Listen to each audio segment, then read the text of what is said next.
pētījumu. Labrīt! Labrīt visiem! Paldies, Agnese! Ziniet, es nācu uz šejienu un vienmēr ir tā doma galvā pirms kaut kādas runas par to, kā sākt, ko teikt tajā sākumā. Un es eju te cauri parkam gar Mākslas akadēmiju un garām man iet mamma ar meitenīti mazu, un tai meitenītei varētu būt kādi 6, 7 gadi apmēram tādā vecumā. Un es mēģināšu ar to visu žestu to meitenīti atdarināt. Un viņa saka, mamma, bet kā tu nesaproti, visa pasaule tagad cīnās par to, par dabas aizsardzību. Daba, tā ir vērtība. Un viņa ar tādu aizrautību tai mammai to stāsta par to, ka daba ir vērtība. Par vērtībām mēs šodien arī runāsim daudz, un paldies šai jaukajai meitenītei, kur pateica man priekšā, kā iesākt. Tad, kad mēs domājam un runājam par ilgtspēju, tad vienmēr ir tās liels jautājums, kas tas vispār ir un kā tas varētu izskatīties uzņēmumā. Vienas vienotas definīcijas jau īsti varbūt nav, un katrs mēs saprotam mazliet atšķirīgi šo lietu, bet tas, ko mēs redzam, arvien vairāk un esam nonākuši pie tāda kā mazas formuliņas, ja tā varētu teikt, kad kā viņa veidojās šajā uzņēmumā, tā ir tomēr mērķiecīga un sistēmiska pieeja, lai integrētu uzņēmumā iekšā vērtības, kuras mums nāk līdz ar šo konceptu un principiem, un zināšanas. Un veidotu šādu te zināšanās un vērtībās balstītu korporatīvo kultūru, un tas mērķis mums ir ilgtermiņā pastāvošu produktīvu ekosistēmu, lai tas mūsu uzņēmums ir produktīvs ilgtermiņā. Un tad tā ir tā formula, līdz kurai mēs tādā filozofiskā plāksnē esam nonākuši, kā tas varētu būt uzņēmumā. Un kā tad to izdarīt un kādas zināšanas, prasmes un kompetences mums ir vajadzīgas? Šobrīd mēs visi esam tādā ilgtspējas sākuma posmā, pirmajos soļos. Un tas, par ko mēs domājam, kas tas ir, kas mums ir jāzina. Mēs šeit esam izveidojuši tādos 5 iedalījumos par zināšanu un izpratņu kopumu uzņēmumā, kas būtu vajadzīgs. Un jūs redzat, ir arī akcentēts tas, ka tā ir sistēmiska integrēšanas pieeja. Agnes jau mums iepriekš pieminēja to, un parādīja arī to, kā tas izveidojās visā struktūrā, līdz ar ko arī šīm zināšanām būtu jābūt viscaur uzņēmumā, un ne tikai vertikāli, bet arī horizontāli. Jūs redzat, ka šeit ir tie 5 ailes. Viena ir veltīta principiem un vērtībām, viena ekonomikas aspektiem. Ekonomikas aspekti mums nāk no ilgtspējas koncepta kā tāda, tāpat arī vides aspekti un sociālie aspekti. Un savukārt pārvaldības aspekti mums tiek prasīti daudzos un dažādos ziņojumos, un arī bez pārvaldības, jo mēs ieviest neko nevaram. Esmu atzīmējusi šeit ar 2 zaļiem punktiņiem sociālos aspektus un principus un vērtības. Kādēļ es viņus esmu izcēlusi? Izcēlu tādēļ, ja par vidi mēs runājam ļoti daudz, šī ir šobrīd ļoti aktuāla tēma, tad tas, ko var redzēt par sociālajiem aspektiem, mēs mazliet piemirstam. Tādēļ būtiski ir tas, lai šis zināšanu integrēšana uzņēmumā būtu līdzsvarā, lai mēs pievērstu uzmanību visiem šiem te aspektiem, kuri mums ir vajadzīgi. Un par principiem un vērtībām runājot, jūs dzirdat atkal pieminēts tiek vērtības. Kāpēc vērtības? Vērtības mums palīdz un pasaka priekšā par to, kas tad īsti ir šī ilgtspēja un kā mēs viņu saprotam. Un savukārt jūs redzat, tas, kas ir būtiski arī zināt un saprast, ir dažādi regulējumi, tiesību aktu noteikumi un ziņošana. Ko tas mums palīdz? Bieži vien mēs uztveram ziņojumu rakstīšanu kaut ko nenormāli apgrūtinošu. Bet patiesībā, ja mēs paskatāmies no otras puses, tas ziņojums mums iedod tādu bišķiņu tā kā špikerīti, tā kā rāmīti, ieraudzīt to, kas tad mums īstenībā, pie kā tad mums ir jāpieturās. Un tas mums palīdz arī sekot līdzi. Katrā jomā šie ziņojumi var būt atšķirīgi. Populārākais, par ko mēs runājam, ir ESG standarts, bet vairāk par standartiem tad šodien mēs nepievērsīsim tik daudz uzmanību, bet tos var noteikti arī atrast gan internetā, gan arī uzzināt pie mums mūsu mācību programmā. Par spējām, prasmēm un kompetencēm. Jūs redzat, šeit ir 10. 10 spējas, prasmes un kompetences, kuras būtu būtiskas ilgtspējas kontekstā. vai viņas jau ir vai nav jūsu uzņēmumos, to jūs vislabāk zinat paši, bet šeit arī es esmu izcēlusi vairākas. Pirmā ir vērtība orientācija. Vērtība orientācija lēmumu pieņemšanos, tad, kad mēs integrējam iekšā jaunos principus. Ļoti, ļoti būtiska prasme ir sistēmiska domāšana. Sistēmiska domāšana tādēļ, ka mums šie principi ir jāintegrē iekšā visā mūsu uzņēmumā, un mums ir jāredz, kā veicot izmaiņas vienā kādā punktā, tas ietekmēs kādu citu darbību. Līdz ar ko arī sistēmiskā domāšana ir tāds viens no būtiskākajiem aspektiem. Emocionālā inteliģence un empātija vēl viena ļoti būtiska lieta, jo šobrīd mēs dzīvojam tādā jaukā laikmetā, kad mums ļoti daudz varam izdarīt ar tehnoloģijām. Mums ir tehnoloģijas, mums attīstās mākslīgais intelekts, bet mākslīgais intelekts mums nevar palīdzēt veidot attiecības ar cilvēkiem, un mākslīgais intelekts mums var iedot tikai datus. Tādēļ šīs emociju vadība, sadarbības veidošana ar cilvēkiem, tā paliek mūsu pašu ziņā, un tādēļ tā ir ļoti būtiska arī prasme un kompetence, kurai būtu jānāk iekšā uzņēmumā. Šeit šīs apkopojums ir kopumā par prasmēm un kompetencēm kā tādām, tad šeit nav runa par vienu konkrētu cilvēku vai amatu, kuram tas viss būtu jānosedz, tad tām būtu tā, kuras ienāk mums iekšā uzņēmumā. Vēl viena būtiska, kas ir akcentēta, ir arī pārmaiņu vadība. Un pārmaiņu vadība, jo ceļš uz ilgtspēju ir pārmaiņas uzņēmumā, bet tomēr pārmaiņas šajā gadījumā mēs uztveram kā ilgtermiņa pārmaiņas. Un tātad tam būtu jābūt spējai vai cilvēkam, kurš vada pārmaiņas, vispār iespējo sākotnēji. Tas ir tas pats pirmais, iespējot pārmaiņas, atvērt uzņēmumu pārmaiņām. Ir uzņēmumi, kuri jau šīs lietas dara, un iespējams arī kādā no jūsu uzņēmumos jūs jau daudzas lietas darat atbilstoši šiem principiem, tikai nezināt, ka jūs to darat, vai neesat piefiksējuši, ka jūs jau to darat. Un tādā gadījumā šis pārmaiņu ceļš noteikti būs daudz vieglāks. Un mazāk būs kādas ieviešanas problēmas.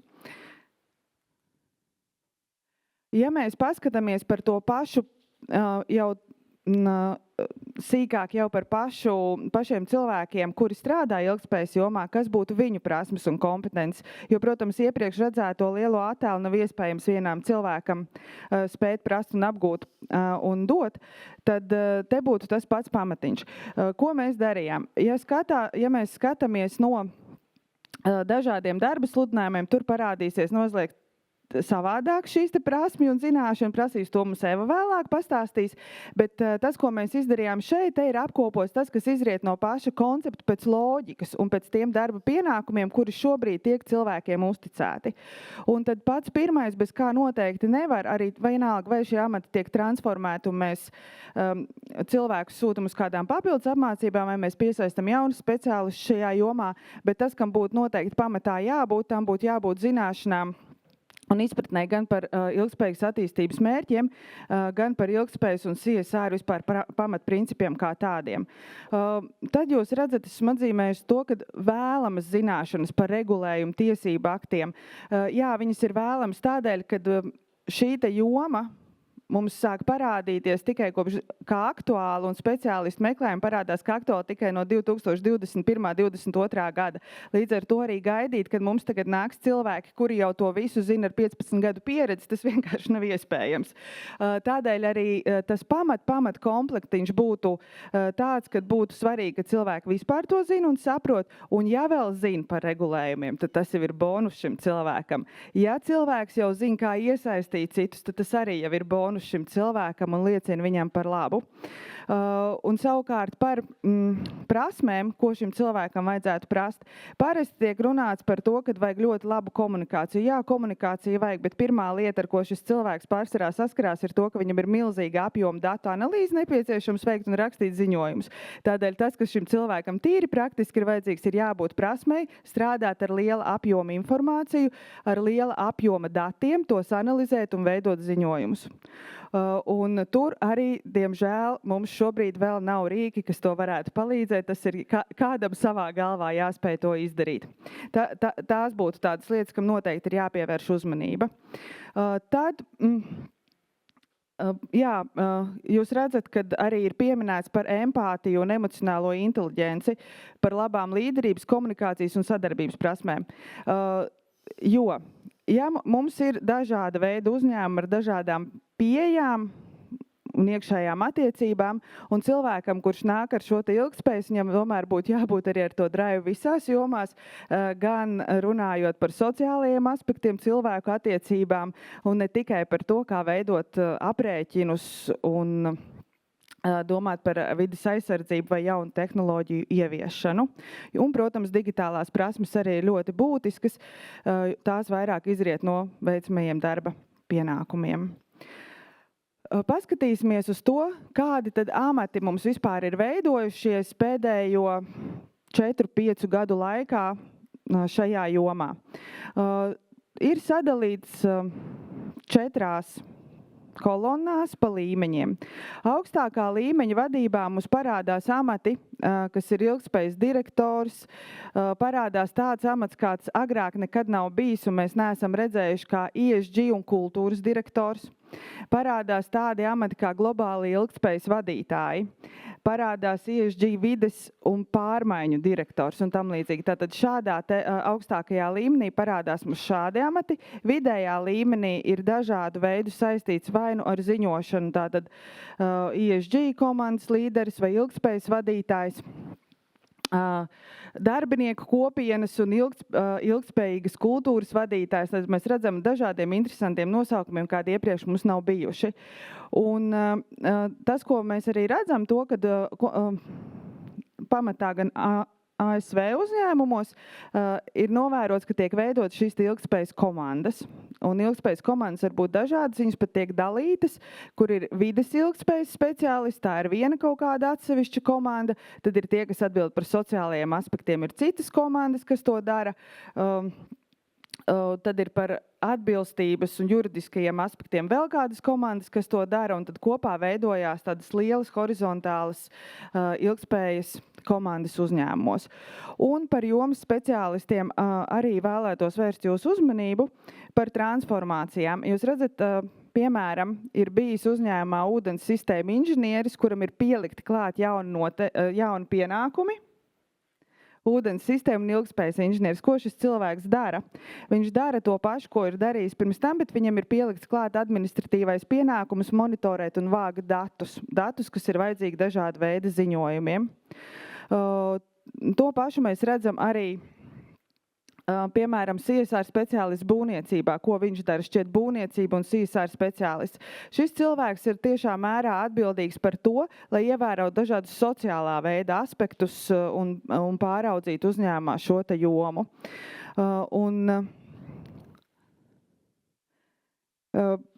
Vēl bija interesants enerģētikas un CO2 ilgspējas projektu vadītājs.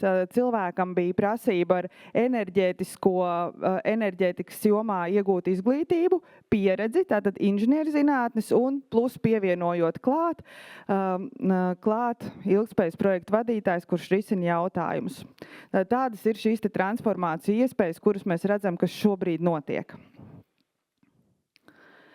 Un pārējot pie tā, kā tad un kur mēs tos speciālistus varētu darīt un kā viņus varētu izaudzināt, mācīt un attīstīt. Un tas, ko mēs esam pētot redzējuši, to reālo situāciju, kāda mums šobrīd ir, viņa vajadzības Latvijā šobrīd mums neapmierina.